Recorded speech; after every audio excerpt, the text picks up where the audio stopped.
Look, memory can change the shape of a room, it can change the color of a car. And memories can be distorted. They're just an interpretation, they're not a record. And they're irrelevant if you have the facts. Someone wants me. Someone roaming the streets wants me. Your car's uglier than I am. That didn't come out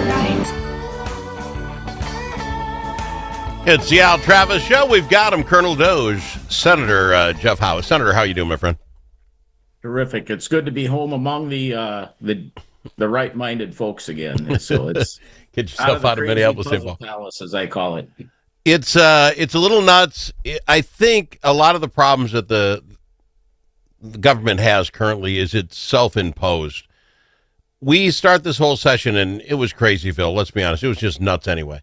But the management's all saying, "Don't worry, we're going to be as public as possible. We're going to leave this case wide open. Everybody's going to see what's going on because it's 34-33, it's 67-67. We're going to be transparent." This is according to Star Trib now. Minnesota lawmakers going to go after a $66 billion 2-year state budget.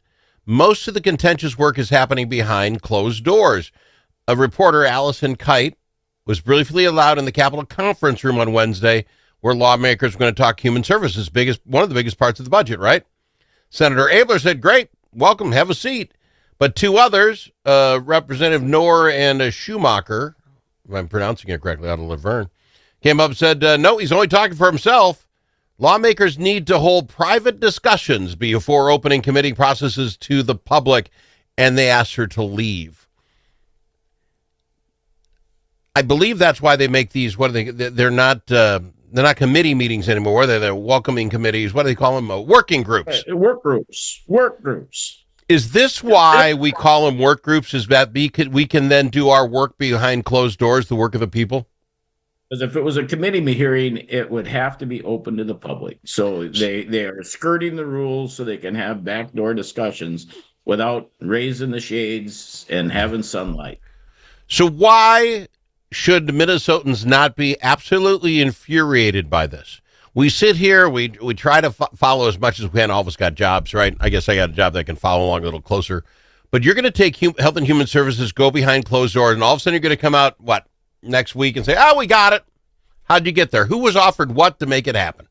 This goes further than that because, we have all these open meeting laws that everything's got to be out there.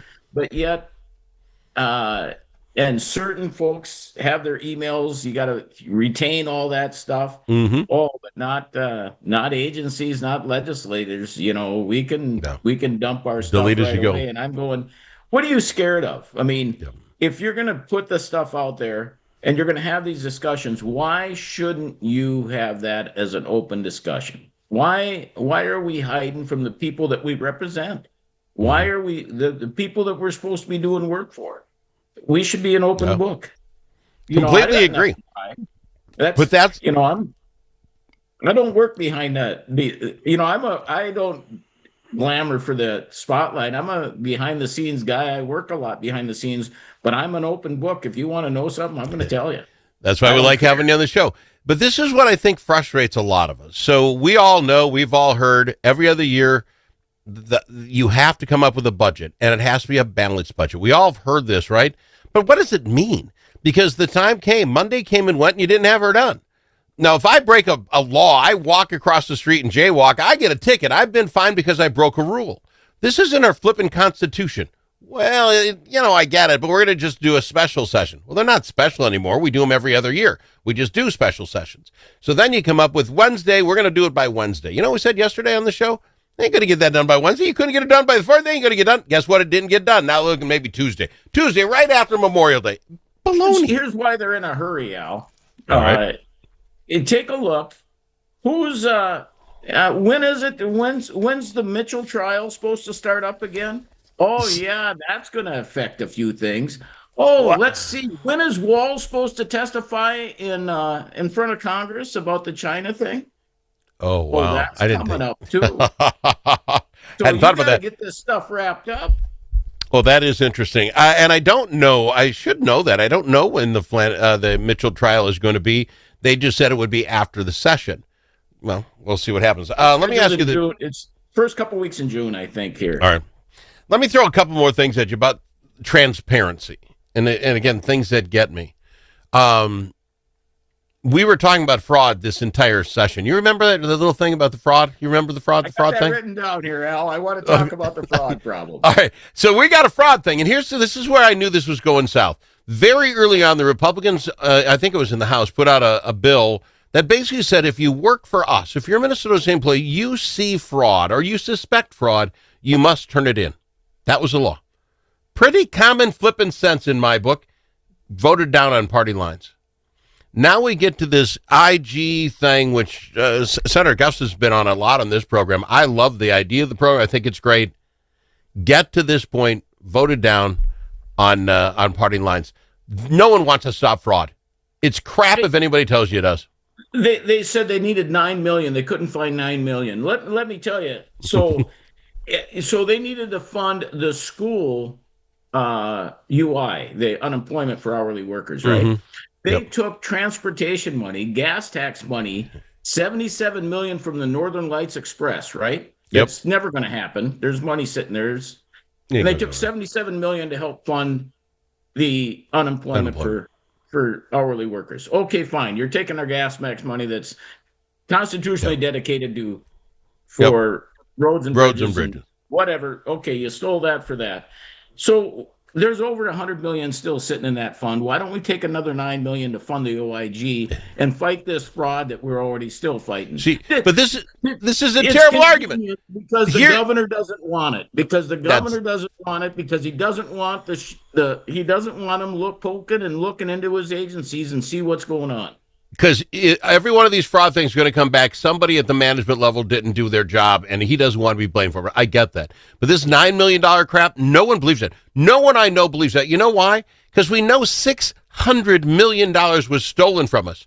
Who here wouldn't spend $9 million to get the 590 save that gets walked out the door? No one. That's why you have keys in your house. The governor says there's not $9 million for the OIG, but you know what he came asking for? He wants $93 million to build the state patrol headquarters.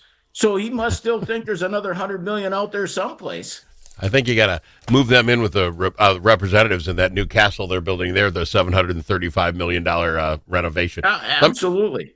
On this same line, do I have time? I do. One more before we go.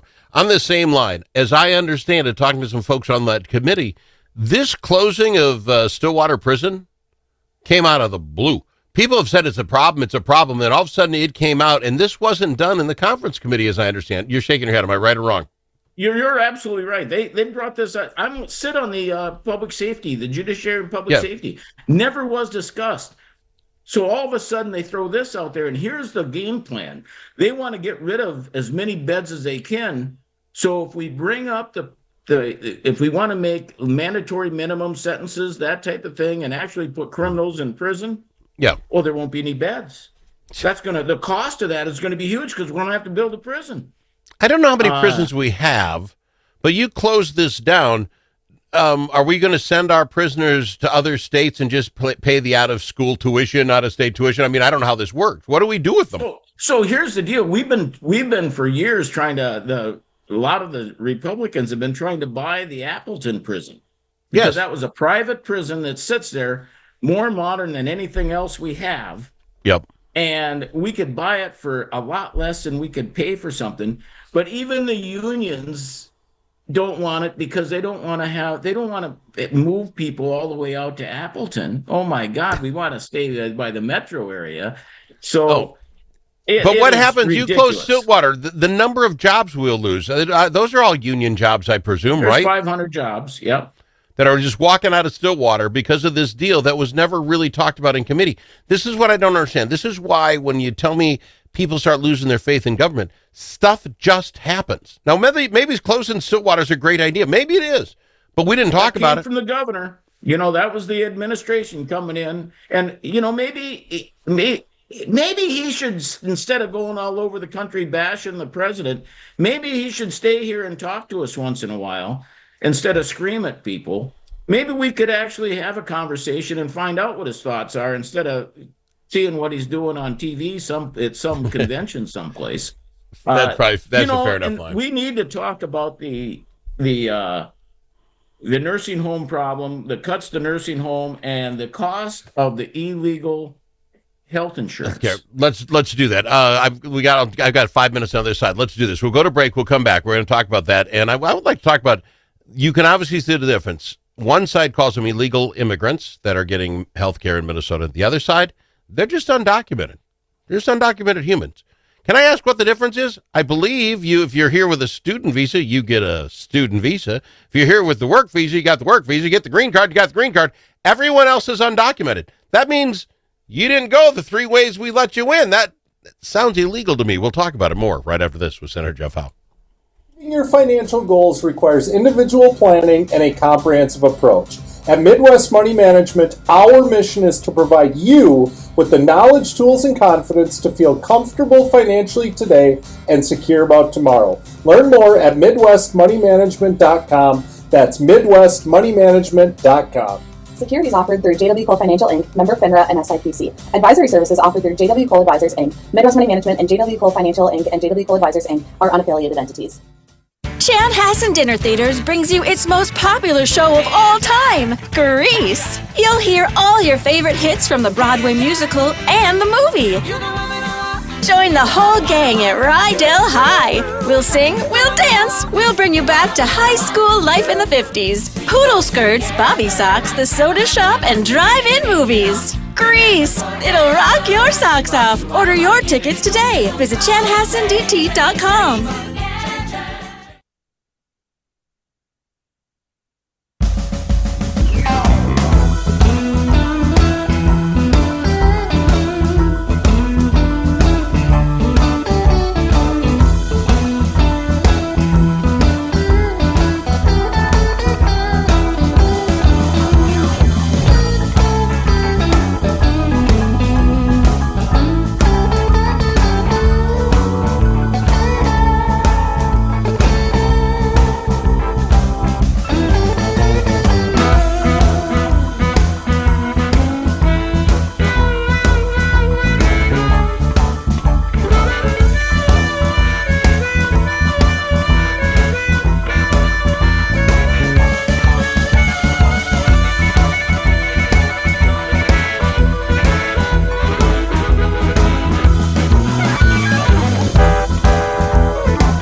Don't need to ask him his opinion more than once. Al Travis on the Al Travis Show. We've got him, Senator Jeff Howe. If you don't mind, Senator, let's start with the Minnesota care for illegal immigrants, as I think this is going to be the one. This is the one the Democrats are pounding at the door on Governor Walz when they announce their numbers. This is one that's going to set things off the rails, or already has.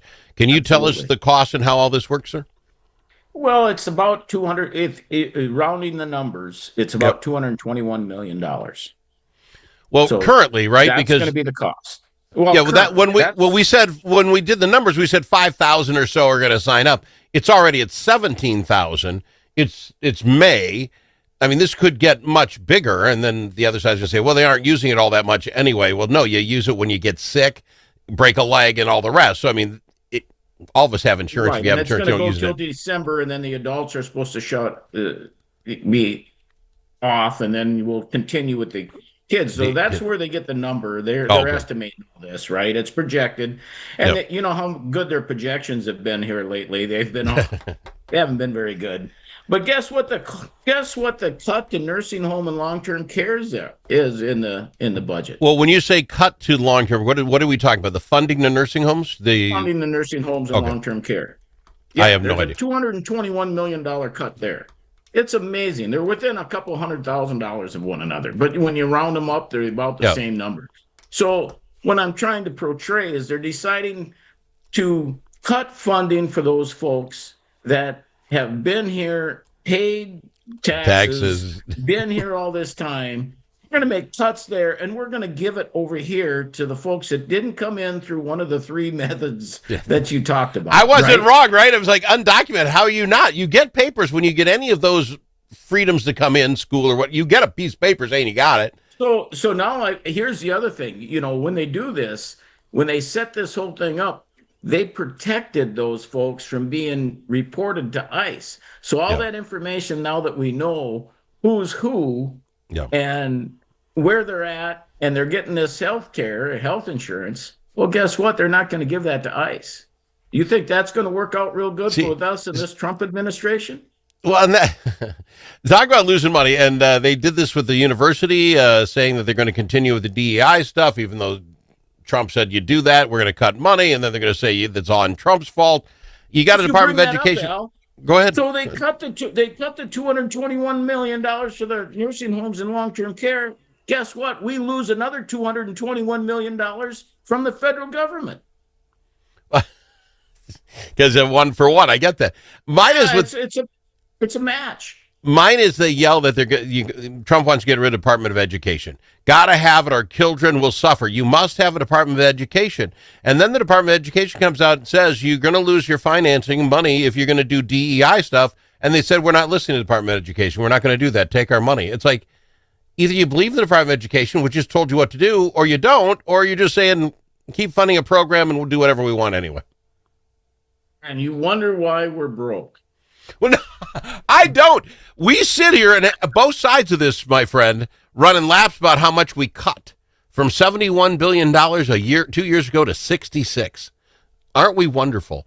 Go 4 years back, it was $54 billion. You're up 30%, my friend. That COVID crap, that $18 billion we threw out, now the floor has raised to $66 billion. We're proud of ourselves, and we'll shut this government down. It's Crazyville. Keep in mind, as we push all of this stuff to the counties and cities and cut aid to county and cities, guess what? Every agency is getting a operating increase. They're all the state employees are going to get a raise, which I don't begrudge them. But you know what? As we put in the pressure on all the cities and counties and the people out here and not getting services, oh, by God, we took care of the state government. State government, we raised all the fees and licensing. We gave them all operating increases. Yeah, don't tell me we cut government. We just maybe tweaked the increases a little bit, but they're still going to be very, very fine. And they got all their operating increases. It is ridiculous. And they're whining they got to come back now full 50% of the time, not 100%. They're whining at 50%. And we sit here and I go, one metric. Name the organization, I know the two biggest one, Health and Human Services, that didn't have massive scandals that no one was watching the hen house and the chicken or whatever that's. No one watched. They're all getting raises. Two biggest cost of our government right now are Health and Human Services and Educations that had the biggest fraud problems. And they're saying we don't have $9 million for an OIG to investigate this stuff. That's exactly my point. No one wants to. And this is where I hope people listening to the show realize, I don't care what side of the fence you're on, when they tell you they don't like waste, fraud, and abuse, that's crap. They don't want to waste their time to stop it. You know why? Because we just got to grow the government larger. How about you take the $600 and some million we got, just cut that out of the budget? Because you know what? At some point, your budget's so small, you'll have to watch the waste. There was a little bit ago, I tried to put an asset test on SNAP, right? Mhm. On supplemental nutritional For assistance program, right? I tried to say if you had over $29,000 of liquid assets, you probably should get rid of some stuff before you get SNAP, right? Sure. Before we start buying your groceries. I tried to get that in there. I took that asset test all the way up to $200,000, and I couldn't get them to take the deal. Because how are you got assets of $200,000 and so you could you have get liquid assets up to $200,000, still get it. Right now, there's no limit. You can be a millionaire on paper and have all the land and everything you need and want, and still get because I proved it. We had it happen. Yeah, you did. I remember you telling that story. Throw him in jail, and I'm sitting there going, he's just showing you that you got a problem with your program. They didn't change the program. Thank you. You've not made me any happier today. My blood pressure's back up. Love having you, show. We'll see you next week, my friend. Absolutely. But there's some of us still trying to fighting a good fight, trying to figure this out. You keep me happy. You keep doing it, my friend. I agree. You're in there trying it every day. I appreciate you, my friend.